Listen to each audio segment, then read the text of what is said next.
Hello friends, welcome to my YouTube channel SR creations.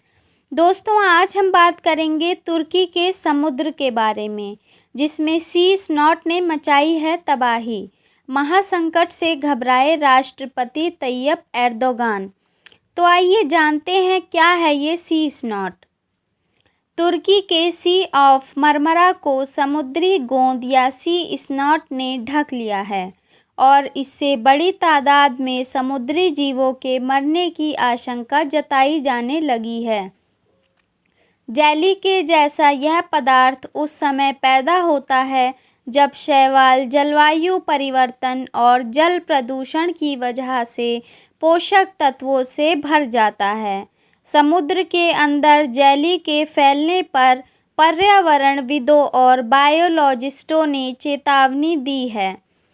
उधर तुर्की के राष्ट्रपति तैयब रेसेप एर्दोगान इस आपदा से टेंशन में आ गए हैं और उन्होंने समुद्र को बचाने का प्रण किया है।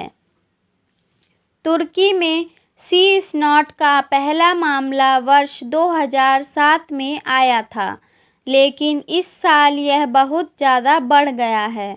इस वजह से समुद्री जहाज़ और नौकाएं समुद्र के अंदर जाम में फंस गए हैं। वहीं जिन समुद्री इलाकों में यह सी स्नॉट फैला है, उसके अंदर मछलियां और मूंगे घिर गए हैं। इससे मछलियों का दम घुटने लगा है और उनके मरने की भी आशंका जताई जा रही है। मछुआरे भी मछली नहीं पकड़ पा रहे हैं। सी स्नॉट की वजह से व्यापार हुआ ठप। सी स्नॉट मरमरा के समुद्र में पाया जाता है, लेकिन अब यह काला सागर और एईगान समुद्र में भी फैलने लगा है।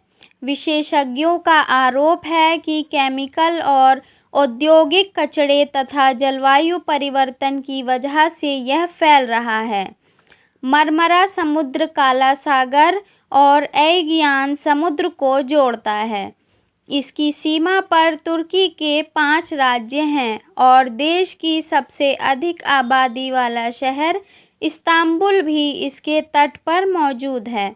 सी स्नॉट की वजह से व्यापार ठप हो गया है और नौकाओं को दूसरे रास्तों से भेजा गया है। सी स्नॉट की वजह से तुर्की के राष्ट्रपति एर्दोगान ने आशा जताई है कि हम इस आपदा से अपने समुद्र को बचा सकेंगे। एर्दोगान ने आरोप लगाया कि सीवेज का बिना शोधित पानी समुद्र में फेंक दिया जाता है। इसके अलावा तापमान भी लगातार बढ़ रहा है। उन्होंने अधिकारियों से कहा कि वे पूरे मामले की जांच करें। उन्होंने कहा, मेरी चिंता यह है कि यदि यह काला सागर तक फैल जाता है तो संकट काफ़ी ज़्यादा बढ़ जाएगा। हमें इस कदम को बिना देरी के उठाना होगा। दोस्तों, यही करते हैं इस वीडियो का एंड। आशा करती हूँ कि आपको ये वीडियो ज़रूर पसंद आई होगी। और दोस्तों, एक बात का ध्यान और रखिए कि ऐसा ज़रूरी नहीं है कि सिर्फ मरमरा समुद्र में प्रदूषण या जलवायु परिवर्तन की वजह से कुछ कमी आई है। हमें इस बात का ध्यान रखना होगा कि कहीं का भी नदी नाला जो होता है या जो समुद्र होता है, उस सब का हमें ध्यान रखना होगा कि ये जो प्रदूषित पानी है, जो फैक्ट्रियों से निकलता है या जो हमारे घरों से निकलता है, और जो कूड़ा कचरा है, वो हम पानी में ना बहाएं, पानी को दूषित होने से बचाएं। Thank you so much.